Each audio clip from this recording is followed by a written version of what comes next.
we jump into today's topic, if you saw the YouTube shorts, we had caught a blowout. And basically, I don't know if y'all could really hear it, but basically, since we were within 60-mile radius, of a terminal,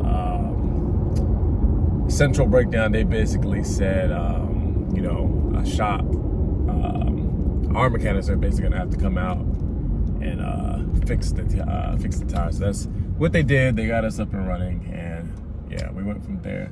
So today we're gonna touch on another topic. I might have talked about this in the past, not sure, but I get this question a lot, is how to get on to an LTL carrier or how to get Linehaul. And I know a lot of y'all in particular want Linehaul. Now, I've said this, this particular part, I've said this in the past, a lot of times they hire within, meaning, you have to work your way up to Linehaul. Sometimes you can walk right in and get a Linehaul position. Other times it's not gonna work that way. But as far as how to get in to an LTL, because I get this a lot. Or another question I get is, how come I don't ever hear back? Or I had the experience, but I never get selected. So we're gonna touch on all of that in this video. But before we do that, make sure, if you're new to this channel, make sure you subscribe, like. So let's talk about it. So understand that LTL is very competitive. It's something that a lot of CDL holders want because, one, good benefits, it pays well, and the scheduling. So understand, you need to make sure your application stands out because, I'm telling you, these people get probably dozens, if not hundreds of applications. And usually if there's a position open, they're only gonna hire, let's say there's one P&D position open and one Linehaul. That doesn't mean they're gonna sit there and hire 10, 12, 15 people. They're gonna hire probably one, maybe two positions, because with LTL, they hire for what they need. It's not like the mega carriers where they just hire just to hire, They hire for what they need. So again, make sure your application stands out. And what I mean by that is, make sure you're honest on your application. If it's asking for 10 years of work history, make sure you include that. If it wants 5 years of work history, make sure you include that. Make sure too, you read the job description. Make sure you read the requirements and ask yourself, do I meet the requirements, Because a lot of times, if you're applying for something that you don't necessarily qualify, of course they're not going to call you back, and of course your application is going to get thrown out. Let's touch on the job history again. A lot of these companies, they're not going to take somebody that job hops. I get it, y'all. It's trucking. We bounce around, but again, that can hurt you in the long run. Because think about it. If let's say you have 5 years of experience and you've been at maybe 15 different companies, when the terminal manager looks at that, they're going to ask themselves, well, if you didn't stay at this company long, what makes you think you're going to stay here for long? So again, if they're going to invest their money, they want somebody who's going to stay and not quit after 90 days.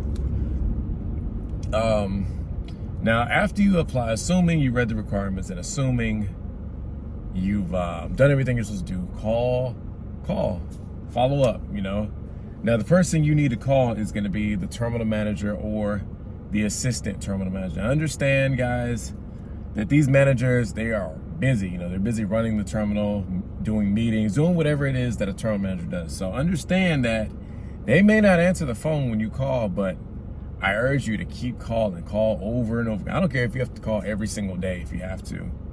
Call, follow up.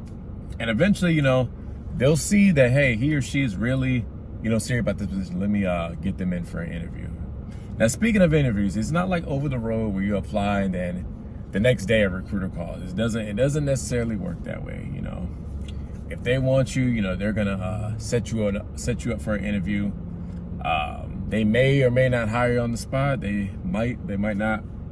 But just keep that in mind. Just the main thing I can tell you is just be consistent. And you can even take it a step further. If you really want this job, you could even go up there. The worst thing they can do is tell you, we'll call you, or he or she is not in, but at least, you tried and went up there. Now let's talk about the positions, because I know, again, a lot of y'all ask how to get Linehaul. Now, if you're not really familiar with how LTL works, it's all based on seniority. And Linehaul, and I've said this in a lot of videos, Linehaul typically pays the most, and it's something that you have to work. It's something you have to work up to. That's not always the case, but sometimes, you're gonna have to start off in P&D. Now, as far as how long, it just depends. You could be doing city for months, you could be doing P&D for years, and I'm not exaggerating with the years. It could take years to get Linehaul.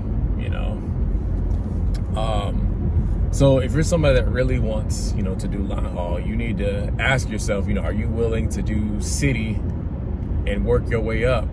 Now, just because you do city doesn't mean you're always going to transition over, because, they might have a waiting list or a wish list, so they might run that on seniority. So you might go to P&D and there could be 10 other drivers ahead of you that maybe want to do Linehaul.